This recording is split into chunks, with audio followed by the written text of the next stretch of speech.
Hey good people, it's CC Devereaux and this is another episode of Loose to Lock. I take a loose naturals hair inspiration and I recreate the look on my locks. I found this photo on Pinterest. Beautiful hairstyle. I believe you can dress it up, dress it down. I'm personally going to dress it up, so stay tuned for the after. Please excuse me if I look like I've been rolling around in Vaseline.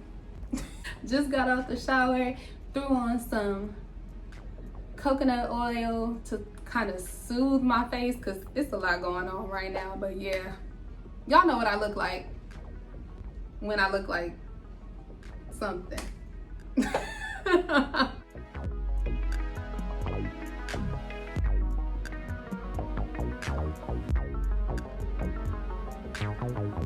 I am starting with my locks a bit down. I just got out the shower and I let a little bit of the water hit it. I've also put some Jamaican black castor oil on my edges just because. I sometimes do that. I feel as though it keeps them strong. It keeps them from weakening from any manipulation that I may do with the hairstyle. So let's get started with the style, guys.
And here we are at the end of the video. Be sure to like, comment, subscribe, share this with all your fellow lock sisters. And yeah, guys, until next time, bye, good people. time.